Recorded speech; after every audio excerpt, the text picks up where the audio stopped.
can you briefly describe how the National Rice Development Strategy was designed, with which objectives in mind, and which stakeholders were involved in the process, and furthermore also what is the role of ERO in implementing, overseeing the implementation of rice strategies in Nigeria, but also in the region? Yeah, thanks very much for that question. It's popularly referred to as NRDS. If a member of Ministry of Agriculture is here, I think it's a name that is on the table for rice, in the rice desk in the Ministry of Agric. So National Rice Development Strategy, the two, I have to say, is this second phase of it, which is drawn for next 10 years up until 2030. It went through a bit of multi-stakeholder, sessions and discussions, I think for about two and a half years before this strategy was, launched, thereabout, I think last year or so, or last 2 years, I would say. The National Rice Development Strategy basically key into that main objective of the region. If you are familiar with the ECOWAS Rice Observatory, which I will also talk a bit about, is to fulfill that rice offensive. What does it mean? Rice sufficiency, self-sufficiency in the region by 2030. I would even say 2025. Reason why I mentioned 2030, or I'll be mentioning 2035 today, is because this now we have to shift the goalpost for a reason. It doesn't mean nothing has been done, but rather you all are eating rice a lot. And then, yeah, we have to produce more. In essence, what I'm saying is that all of the National Rice Strategy, we have it across Africa. And for West Africa, what they are challenging towards is to make sure by 2035, now that the goalpost is being shifted, to be able to have the region self-sufficient. So it means that we won't import rice anymore by then. Because as of today, we spend about 3 billion, I think that is the dollars import bill on rice. That's the amount we use to import rice in the region, in West Africa, I say. So this comes down to the ECOWAS Rice Observatory, which is a platform, a multi-stakeholder platform as well, where you have countries also as a member of this platform, together with the donors. I'll go into a bit of the establishment of that so that we can get the angle I'll be speaking from. We have realized that there's a lot of investment into this value chain. We all know rice is that big thing that every government here and there across West Africa, particularly Nigeria, has been successful also over the years in promoting or developing the rice sector. I've invested so much in this, but where's the result? You understand what I mean? How many of the local rice do you have across the region? At the moment, we're at 60% self-sufficiency ratio in the region. We still have 40% to fulfill. That's a lot. It means we still depend on imports thereabouts for that 40% gap. So what it means is that we realize that the investment does not match with what we're getting. It means that there's a lot of donor, there's a lot of investment into the sector. Then we try to bring stakeholders together, whereby most of the policies should rather reflect the interest of the private sector.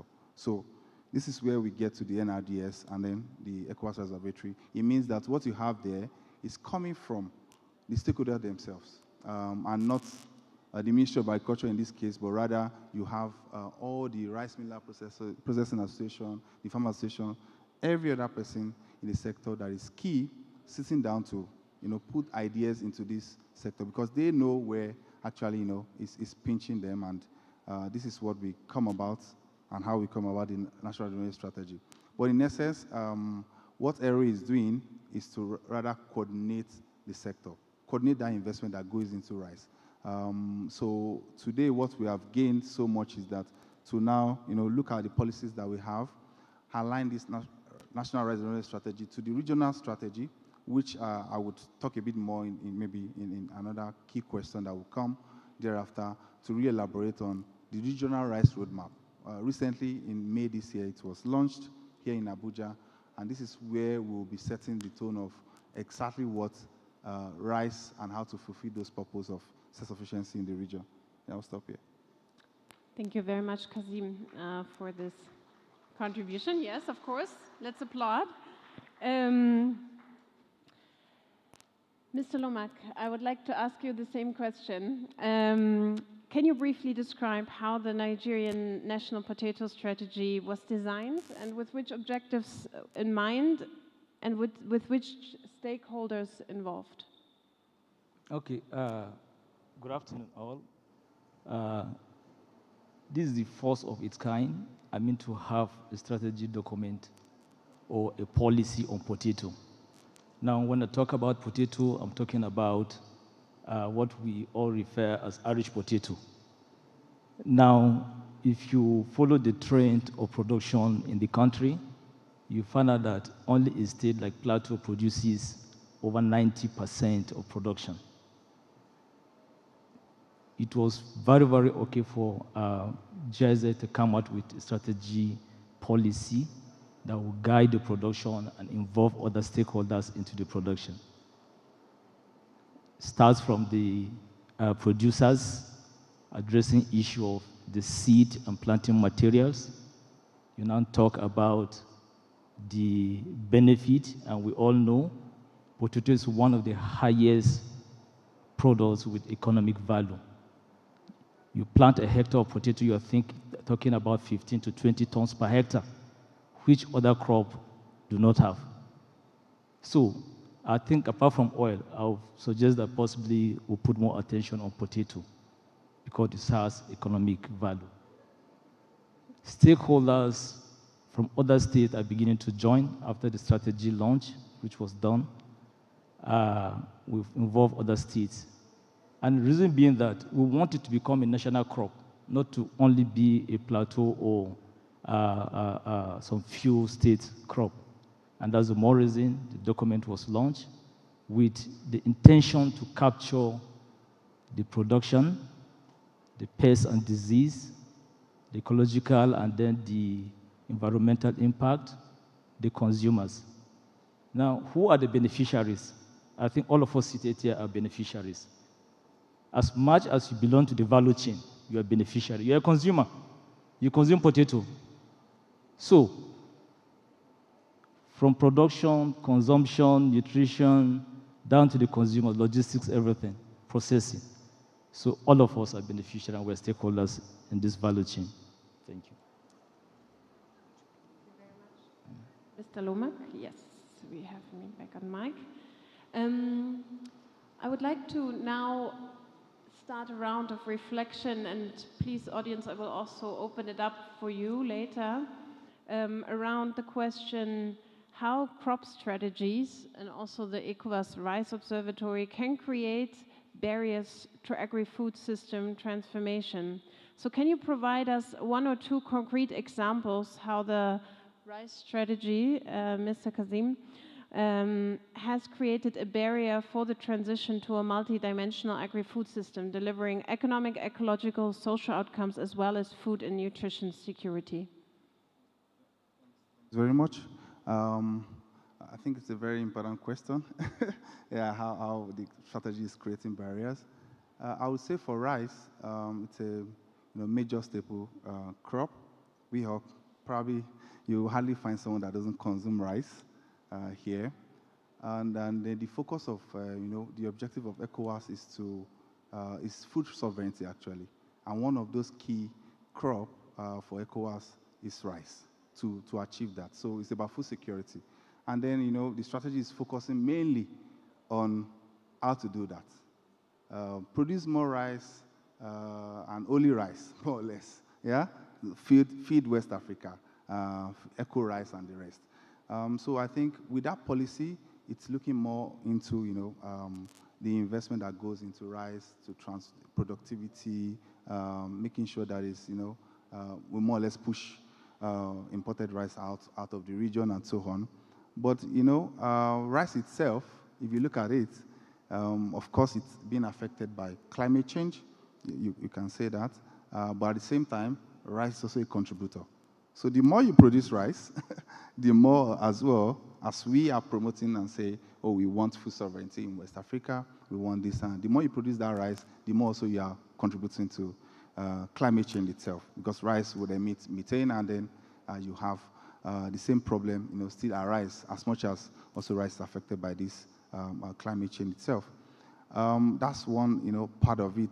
I mean, most times these are effects or barriers that it's not intentional, but mainly due to, facilitating such value chain, you will get that. One key aspect also is that nutritional aspect. Rice on its own, it's not full of all the nutrients you you require, but can we get rice out of Africans or West Africans? It's difficult. You can't take that away. So as much as we produce rice, first to feed the belly, but still, is it completely nutritious, I would say? Maybe not, yeah? I mean, so that's another challenge. So it's a thing.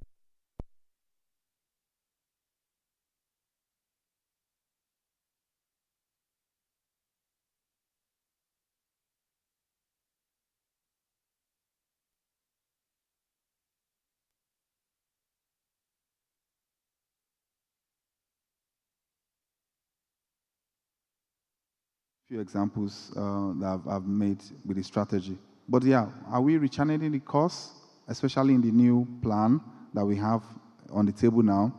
Validated but yet to be adopted by the member states. We'll be presenting that to the member council of ministers and so on in the region end of the year. So if that comes up, because there we are addressing also nutrition and see how to really produce rice in a sustainable, manner. I will stop here. Thank you very much for mentioning some very important elements here: the impact, contribution to climate change, the tendency for monocropping, and also nutrition as very important elements. With that, I would like to hand over to Mr. Lomak. So to what extent, or can you provide us some examples of how the potato strategy has created a barrier to a multidimensional food system? Yeah, actually, like Ella mentioned, potato is an economic crop that which, if attention is paid to, will earn living for especially the majority of our citizens, and then create livelihood for even the citizens. Now, you talk about potato, you talk about challenges, especially facing the production, ranging from the climate, which we know, very few areas produce those crop, because potato production is done in a very low temperature of possibly 15 or lower degree C. So what we're saying here now, if crops or seeds that can thrive in hot areas, for example, a country like Tunisia. Tunisia produces, they have a local seed called spunta, and that spunta can thrive in tropical areas. So, assuming we develop our own local seeds, and then most states can plant during all season, so that will increase the production. So, the only way to keep the sector moving and then create the transformation system is to make sure we get involved other stakeholders that will get into the production and then tackle the issues that are faced, especially with disease and pest, which is a major challenge. So I think if those crops are being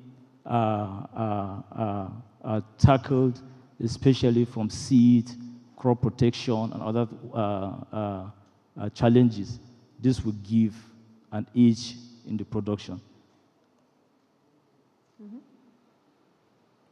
Thank you very much. I would summarize the barriers that you have identified also as the increased impact of diseases and pests due to monocropping and growing limited number of varieties, and also the impact on soils with your reference to crop rotation and the agrobiodiversity in the system in which the crop is grown. Yeah? Great. So I'm looking out to the audience. So would you have other examples you would want to share with us from your experience where a crop strategy and a focus on one specific crop value chain has created a barrier to food system transformation? The gentleman in the front, yes. Maybe you can speak loudly. I don't know if, thank you. We have some microphones. Thank you. My name is Dr. Basil. Now I work for the Ministry of Agric and Food Security. Mine is a question to the potato man.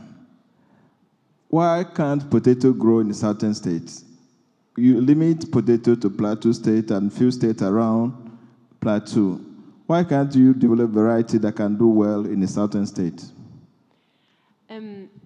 So I thank you for your question, and I think it is a question also that deserves an answer, but I will ask you to ask the question to Mr. Lomak after the session, because I will be a bit rigid MC here and help us stay on topic. So we're discussing barriers to food system transformation that are created through value chain approaches or crop strategies. And any other hands here, any other ideas?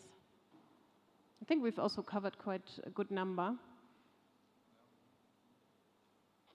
You see it? There's a gentleman in the very back who is raising his hand. Okay, so let's have it for my far right. Okay, and NABG has also a contribution. Yes, good afternoon. Okay. The rice roadmap that is currently being developed right now with support from the Ministry of Agriculture, and I know of an institution called the SRI 360 or something like that has been involved in advocating for the development of the rice roadmap. Now, my question to you is, how sustainable is the current rice production strategies that we have now? How sustainable is that? And how are we able to amplify the right rice production systems or mechanisms or strategies in a way that is sustainable both for the environment and can also guarantee food security? Okay. Do you want to take the second question before we answer it? Yeah. I'm still wondering whether I allow it now.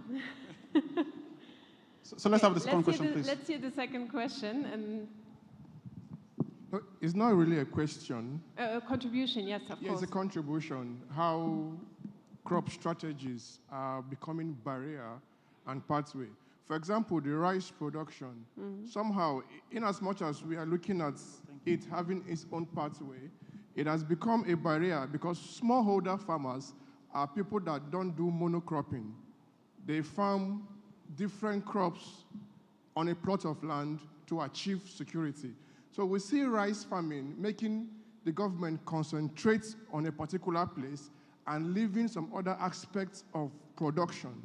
And the technical know-how to improve other crops, diversity. I give example, rice, in as much as it has come to stay, is not a major food in northern Nigeria. Corn is, for example. Guinea corn is, for example. So such focus should also be extended or allow the market, the production stage to increase such things instead of the government focusing only on a particular product. thank you. Very valuable contribution. Yeah, thanks. Okay, my name is Benjamin. My question, I'm not really sure how relevant it is, but let me ask. I want to know if the development of this framework and policies on rice and potato that you have been talking about, what about the waste, like rice in particular, the husk? Is it being factored into what the benefit of the husk? Because the more you produce the rice, in the end, we're trying to achieve food security. You produce more rice, you produce more waste, like the rice husk. Do you factor the use what you're going to do with the husk into this policy and the framework that you're trying to go about. Then, because, like, for example, the husk, there are a lot of benefits, animal feed, and let's say, like, the second generation production of bioethanol. That is that. Then the potato now, the vine and the leaf can also be channeled into animal feed. And also, you keep farming on land year in, year out. And in the end, you may get out of the land may becoming fertile. The vine and the leaf can be used as concentrate, compost, for people that are actually into organic farming that don't want to deal with chemical fertilizers. Do you factor it into the program or the framework? Thank you. Thank you. We will not allow any more questions or comments at this stage. Also, very interesting question that I would say, please take the question the gentleman just asked up in your answers to the next question, and then maybe the question raised by NABG: are the current production systems sustainable from an economic and environmental point of view? To what extent are they? So maybe that one can have a quick answer. All right, thanks very much for the question. It's those waste that comes from rice production. You just mentioned one. There are a lot of them. In fact, it starts from the farm, yeah, from the stubble, and so on. And the straw is already, in fact, it's the major one, not even the husk, because when you have those straw on the field, it generates, with flooding and so on it.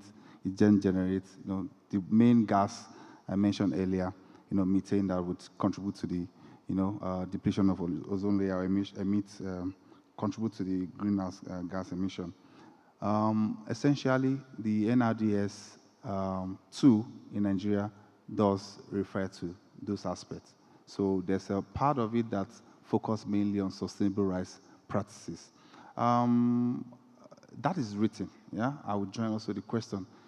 If you look at all our strategies, they are always well written and it has everything, yeah, well thought through. But the fact is that they can't implement themselves, the papers, documents, they can't. So there's a bit of investment that also needs to go into that. Even though it's written, yeah, that it should follow sustainable rice practices, this is what it should be done. I mean, if you go to the field, the reality, is it being done? No. So there's a deliberate, part of it that needs to come with investment if you have to transform those husks into briquettes and the likes, yeah, to make good use of them instead of them constituting nuisance or even, burning and so on is what is happening on the field there in the rice processing company. So I would say attracting investment into the rice value chain to maybe more or less, get those, because nothing is a waste in rice, nothing, not even a single thing. So, but it's underutilized. So there's a part of just eating rice, white rice alone, or flour, like 2O, for example, that needs to really be, explored. So this I mentioned, but I think I would go into what my colleague from NEBG also mentioned. This strategy, they are quite ambitious strategy that we have. In Nigeria and other countries in West Africa, with the NRDS, most of the countries set a very big target. Yes, this has been reviewed at ECOWAS level. We try to also make it more realistic now. Then we go into the countries and more or less create an action plan out of the strategy.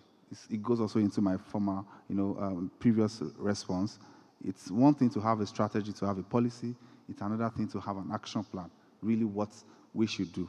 And then that's what we will be doing next year, for example, with all the countries, to really make sure we bring the right also investor, as I've mentioned earlier, as action, then to take one bit by bit some of those, teams or outline strategy in the document that we have to really implement them. Otherwise, they are sitting there, actually, not Nigeria alone, in all the countries. A few countries have concept notes around a few topics, but yeah, this needs to be deliberate. I'll mention again. So but it's achievable, actually, especially Nigeria. And yeah, Nigeria is also leading on this, as I'm a Nigerian also, but the fact is that Nigeria is leading when it comes to rice. And there's a huge, huge potential still to achieve all of those goals that we set. Yeah.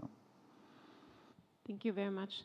Mr. Lomack, I will ask you to sort of answer the question also that the gentleman asked around the use of the whole plant in the agricultural system or for further processing as part of the next question, if you allow me. The next question I will invite you to reflect on how a crop strategy can be a pathway to food system transformation. So can you provide any example that you see or a suggestion for what is maybe not done yet, but where you see a high potential, how the potato strategy and in its implementation can provide meaningful contribution to food system transformation? Yes. Actually, like what I've explained earlier, that definitely attention has to be given in terms of the seed production, which is the major area that needs concentration. The entire value chain, I think the weakest link is the seed issue. The seed is the weakest link. So if improvement is targeted towards improvement of the planting material, the seed, definitely it will go a long way in improving productivity and even encouraging other farmers to go into production. Now, you talk about, again, the post-harvest losses, which I experienced. Let's know potato is one of the crops with the highest post-harvest losses because it's a water product, it has water content in it, so storage is a problem. So if you don't store it properly, within a short time, you lost everything. Now, if you go to the plateau, the number one issue faced by the farmers is post-harvest. How do you store it? And then it's paramount to get attacked by disease and pests, even during storage. So those are factors that you need to address. So the pathway is to address those issues and then couple with the number one key issue in terms of production by the farmers, which is the blight issue. We all hear about blight, potato blight. It's a common disease during the rains. So if you don't tackle the issue of blight, automatically the production stops. So the pathway to getting this thing right is to get solutions, especially in terms of control of fungal infection like the blight. Now, last year, farmers lost huge money, especially during rainfed. You produce potato during rainfed, the blight comes and it will destroy, within a short time, you destroy the entire field. So you expect the farmers again to go around and start getting seedlings and then start all over. So it's a very big issue. So the pathway to getting this thing right is to make sure that the farmers have adequate and then effective agrochemicals to protect their crop from, so that they don't continue reinvesting and then they lose interest in the business. And then the second thing that I mentioned, processing is being a factor. Now, if you don't process these things into other things, so what do? At Glock period, you get everything packed, jam-packed, and you can't even sell. So at off period, where do you get the product? Nothing. So processing has to be encouraged too, so that we turn this product into other viable processes like flour, this potato flour, and this other things they can turn it into. So post-harvest loss is very a challenge. And then let me discuss this, which is paramount especially, and then facing potato production, especially on the plateau, the insecurity issue. Now, you have a field, you've invested in that field, the headers just come and just graze on it, and there's no insurance coverage. If you go to insurance body, what they say, there's no coverage for grazing. There's coverage for other disasters, but not grazing. So what happens? If the farmer lost a field, automatically he has lost business. So those are issues that we need to address. If you address them, definitely this good prospect and this light at the end of the tunnel, that we be able to invest and farmers will gain, and then livelihood will be improved, and then families, food security will be sustained. Thank you. I would like to challenge you a little bit, if I may. On the last remark you made around security and the lack of insurance when livestock grazed on your potato field and now your crop is gone. So that is exactly, I think, an issue where in the spirit of food system transformation we would want to see some change.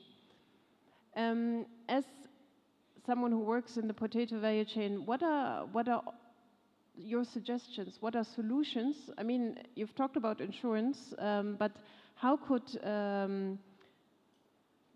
the potato production system or a more diverse production system serve as a link between the livestock farmers and the crop farmers? How can it create a link between farmers and herders so that there is less destruction of agricultural produce in the field? Do you see any opportunity for that? Great opportunity, but let's face the reality of the issue on ground. The farmers, there's a coded relationship between the farmers and then the headers. Now, the farmers come at the end of production to get manure, compost manure from the headers. At the same time, after production, the headers go to even feed on the farms.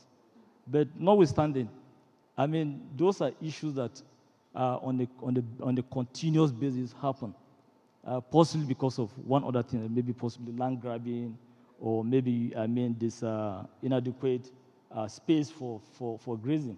So the farmers within that the graders within that community may decide to feed on. So, but what we're saying, if there's intentional policy formation from the government to cover for grazing. Now, we did a project just recently, and then one of the fields was grazed by headers. So I think I took some of the GZ team there. And then what the insurance companies are saying, there's no any policy to cover for. So government can come up with those good policies that if you insure your farm, you should be able to compensate it at the end of every grazing. It's bound to happen. It's a relationship that has been in existence for a long period between the headers and the farmers. And you can't just say completely it won't happen that your farm will not be grazed. So policies by the government to cover for insurance, 2%. The farmer can pay 2%. If at the end of the day he knows if something happened to that field, it's going to be compensated. So, I think it's a good one by the government to put in place those policies. Thank you. I think we all could discuss on this point for more than the rest of the session. So I will keep myself from responding to it. But thank you very much for the elaboration and hand it to Mr. Kazim. The question, if you can provide an example or suggestion for how the rice strategy or also ERO can be a pathway and provide a meaningful contribution to food system transformation. Thanks very much. I think for ECOWAS Rice Observatory, it's a governance structure itself, and it's one of those examples. It's an example on its own, governing the food system. So it comes from the composition of this platform and how it's working and how we're able to achieve, creating that pathway for food system.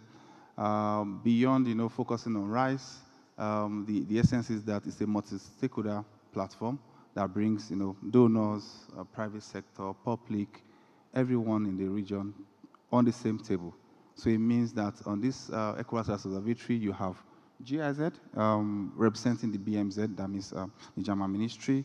You have the World Bank, you have Islamic Development Bank, you have BMGF, you have UK HAID, and the rest. Yeah, on this structure, it means that those are the donors. Then you have each of the countries with their chapter, and in the chapter, so it means that you have the private sector-led chapter of ECOWAS Rice Observatory. For Nigeria, I think they are called CAP. I don't know if there's a member in this room. So it's more or less a structure where they have their chair, they have the same governing structure at the regional level in each of the country. At the moment, we have just 5 countries sitting on the board of ECOWAS Rice Observatory, so more countries will come on board. But what it means to the food system, especially in the aspect of rice, is that you will have all of the stakeholders really, touching every aspect of the value chain. And one key example, what I think is on the table now is the social part. I think the gender. How many women do we have participating in the rice value chain? It's not just something to even talk about. It's not up to 20%.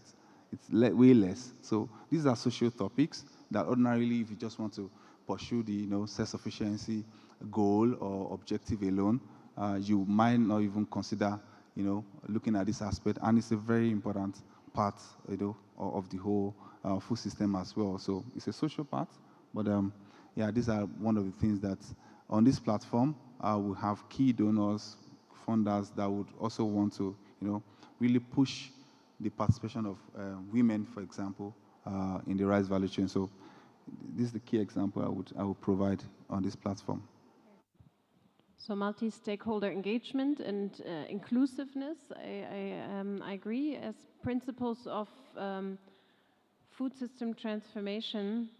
Are there other aspects that you see also when it comes to environmental and social outcomes, for example, social outcomes you spoke to? Let's stay with environmental outcomes or nutrition outcomes as well.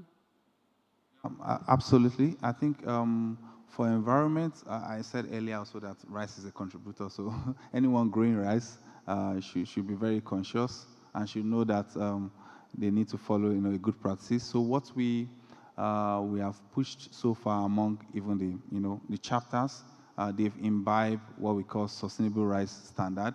Of course, this is an international standard, voluntary, I must say, but it goes through the key aspects of rice production, where you would be taking care so much of the environment. It means from water management to pesticides management, and all of that that aspect that would eventually compromise what the environment is supposed to be. Water is a big deal when it comes to rice. If you overuse water, honestly, it's also a problem. And this happens a lot in rice production. The key aspect, I think, for Aero, mainly apart from this, sustainable rice practices promotion, is also to bring that rice innovation in, where you don't only produce rice. What we do is that we make sure the members, I think we've done that with partners also. Also another one on the line, maybe to visit to Korea, South Korea, rice-producing countries, especially in Asia, Thailand also example, to really learn how to produce rice and other crops, sometimes even animal, not crops. Yeah, you have duck rice, you have duck being produced on the same rice feed, and then you also manage weeds properly. Instead of using herbicides and the rest, you're able to manage the weeds. You have duck production, that's meat on the table, and then you eventually have rice. So I think that's also one aspect when it comes to taking care of, all of the sides, social, environment, and even economic, I think mainly is always the driver, so to tag along. Over. I'm looking at the timekeepers with 10 minutes left. All right. Given the limited time that we have left, I would like to ask one last question and also open it up for and I will ask you to answer very briefly. I will slightly modify my question, but it's in the same spirit. So if there was one aspect that you could now, after today's discussion, bring into the revision of the national rice strategy, what would it be? Or let me start with the potato strategy. If there was one aspect after today that you would want to bring into the let's say, action plan or the revision of the national potato strategy, which aspect would it be? I think for me, it's development of resilient seeds that can thrive all over Nigeria. I want to see a situation where potato can be grown in Abuja, can be grown in Enugu, Lagos, everywhere in the country. Like what the Tunisians are doing now, they have a local seed that they call spunta. And that spunta grows all over Tunisia. So if we have a seed that can grow everywhere, it becomes a national crop and everybody will be involved. All of us are part of this stakeholder. As much as you consume potato, you are a stakeholder. You belong to the value chain. So I think seed development, especially to do well in tropical Nigeria. Thank you very much, Mr. Loming. Mr. Kasim, the same question to you. Yeah, it seems like the same answer. But anyways, because everything begins, also with soil and also the seeds. And this is honestly crucial for rice than anything else. So if there will be anything at all, we want to, I believe everyone here, probably for rice farmers here, you have Faro 44, maybe and others, yeah? The Faro 44 is more than 2 decades, even more. So variety, I think it's a very big issue. If you really want to get there, you say about expanding, because this is where also the food system comes in. There's 2 scenarios. Do we want to expand land, or we want to maximize what we have now? So if we want to maximize what we have now, it's about improve seed varieties, and that is the only way to go. So I will stay on the same point, just like potato as well. So for the strategy, it will be the seed development, to develop that across the sector. I mean, this regional strategy also sounds a bit interesting because we know there are countries that also their weather, like Burkina Faso, could produce very good seeds for rice. Yeah, if this can be done and then share seeds among other, but this needs to a little bit of also research, African rice and the rest. I think we're on that already. Yeah, thank you. Thank you. If I had more time, I would challenge both of you a little bit more, because if I look at the national rice strategy that I have here and that I actually read through, seed is a major part of this strategy. So if both of you say variety development in seed is what we need to make crop strategies work for food system transformation, I would say it's already there. Think more, think deeper. But I will leave it for the audience to challenge you a little bit more. So any contributions? We welcome any contributions on the link of crop strategies and food system transformation. Good afternoon. So in the conversation, I came late, so perhaps maybe you've already talked about data, because I think data should also be a part of the strategy in the sense that when we talk about, for instance, the potato value chain, do we know how many potato farmers are in a particular area? Will that knowledge help factories and people that process dry foods situate their factories there? Stuff like that. And then you also talked about drying, processing these foods into dry food. Africa has a lot of sun. Everybody knows that electricity for now is not as constant as it should be. So I think we should, in part of this process, we should leverage the sun more. We should have more of dry foods which can last longer, since we can't exactly freeze the foods as much as we would like to. That's my contribution for now. Thank you. And I think because of time, if I may take 3 questions, then we close. Mm-hmm. There are also a number of questions here in the front. Don't forget them, please. Yeah, thank you. My name is Chris Onwuka. My concern is rice is a staple food here in Nigeria. And my pain is that going back 2015, I know that a bag of rice cost less than 9,000 naira. And today, here we are. A bag of rice is over 85, 90, up to 100,000 naira. It is painful. So there should be, what critical strategy can this country take to see that rice comes down and we'll have enough quantity of it for us to have at least 30, 25,000 naira should buy us a bag of rice. Thank you.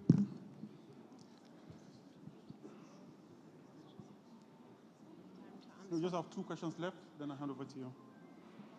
I think I saw you first, then. Yeah. Or was it? I think it was you, then him. So we have them, then we take the 2 other questions. So you and then. All right. Thank you so much. I'd like to speak to 2 things. Where you talked about, sorry, I'll go back to the barriers. Where you talked about the barriers, what I wanted to highlight is that when we have engaged with the stakeholders, one of the biggest challenge is the messaging, how it is, whether it is harmonized to get the right message to the farmer who is implementing whatever it is that we are promoting. A crop strategy that is focused on rice alone, a crop strategy that is focused on potato alone, in the absence of what is happening in the other spaces. For example, Ag Extension would be promoting agrobiodiversity, would be promoting different other things that are not in line with this crop strategy in terms of the agronomic activities. So if there is a delink there, if there is no harmonized messaging, I think there would be a problem and it would be advancing or it would be a barrier to food systems. And then on the pathways, I would think the crop strategies, as we are advancing, say, rice, as we're advancing potatoes, we are trying to address a particular need. The concern that is being made is around food security, having food, right? Now, one of the things that we would be thinking of, it would be looking at rice as an anchor crop. And in a strategy, would be looking at how do we then, in the process, after we have addressed the food security needs, how do we then bring biodiversity? Because then one will have met their need, and because they have made their food security need, they can start to innovate and try to do other things with their land. But where I'm struggling to meet my food needs, I will not try and innovate and try all of those, small other crops, because there is a bigger need that I need to address. So as a pathway, yes, the strategies would work to meet a particular need as an anchor crop, and then I can begin to innovate. Thank you. The last question, then I hand over to you. Okay, mine is not a question. There are so many things to say about the rice strategy, but I want to talk about crop insurance. The insurance penetration is very, very low. And it is low because the premium is also very low. There is nothing that policy will do, because if policy is not accepted by the people, by the consumers, the policies often do not work. So I think we should be looking at how to bring the insurance institutions to begin to recognize that there are profits that can be made in the agricultural sector. I don't know how you're going to go about that. Thank you. Thank you. Over to you, Andrea.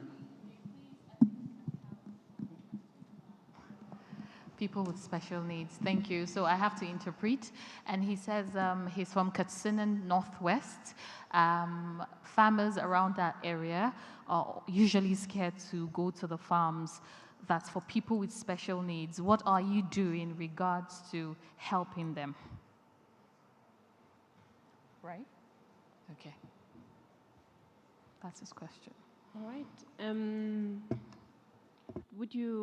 Mr. Lomek, would you like to respond to the question that was asked last? Or I also give you a few moments. We are actually on the last minute of our session, so if you can have a brief reflection on the questions that were asked and then also respond to Madam's question. So let me just address the issue of data, like one of the asks about data. Truly speaking, if you go through our data, it's not comprehensive. Let's be realistic.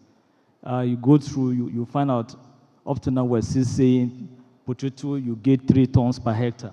It has gone beyond that. People are getting 15, so we need to upgrade those data. And then you ask of number of people into potato production. You don't even get the data. There's nowhere you get the data. Those saddled with that responsibility are not getting it right.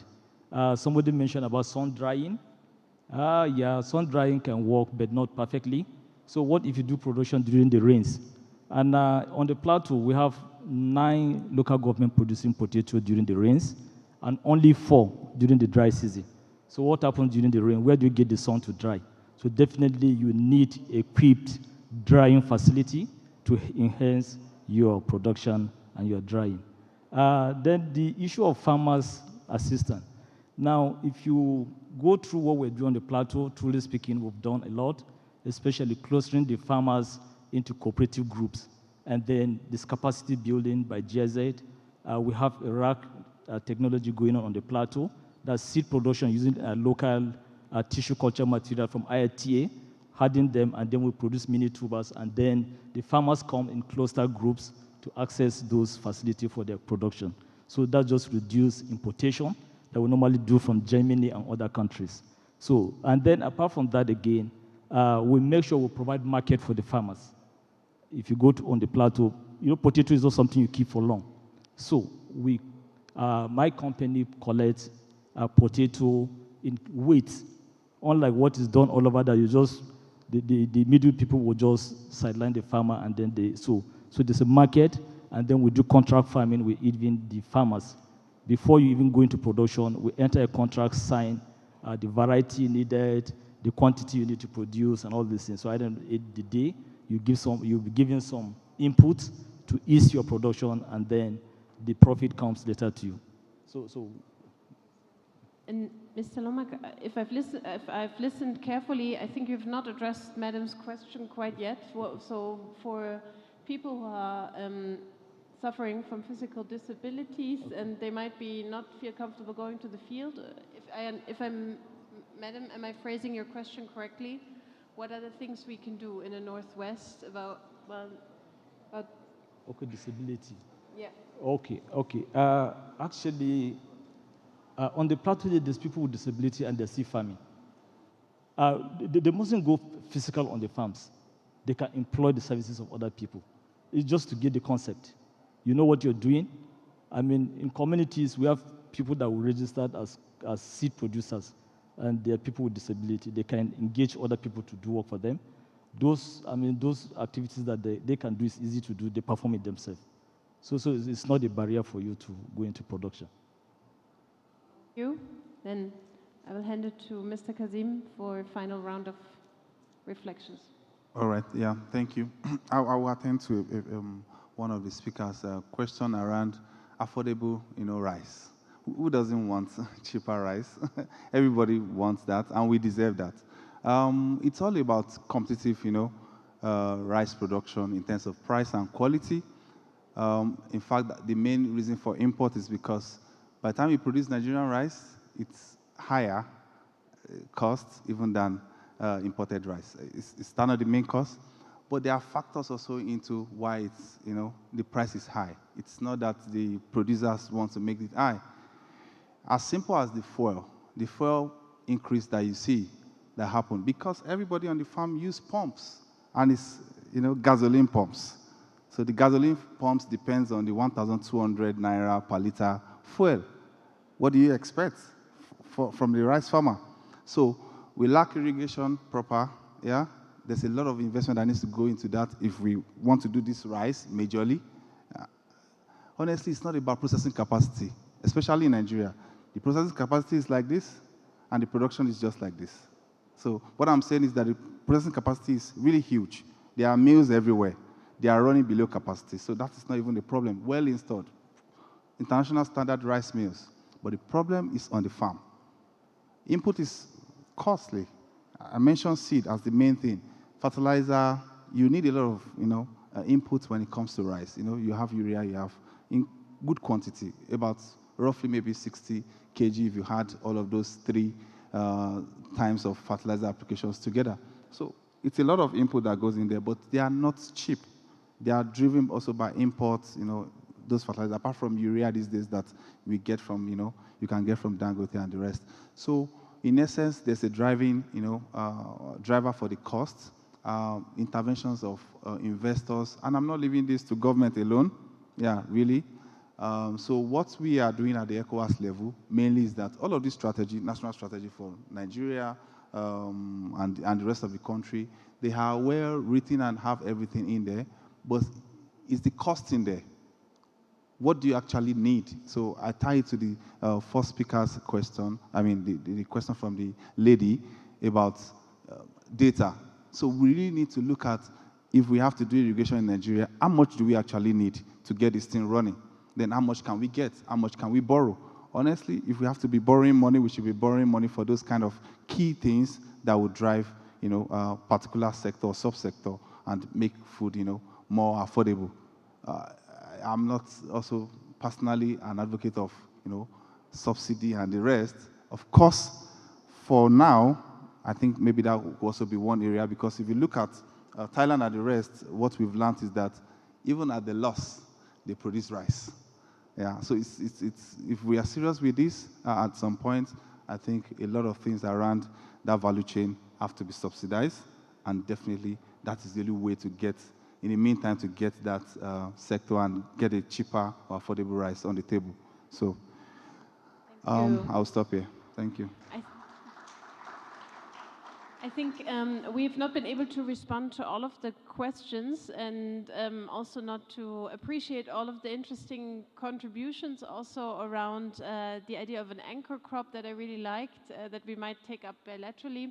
But I really want to thank the two speakers here for going on this journey with me, reflecting on the role of crops, the rice strategy and potato strategy for food system transformation. Thank you for also agreeing to be a little bit challenged by me. I want to thank our audience for the interesting questions and contributions. And thank you for the organizers for allowing us 6 more minutes. Thank you very much.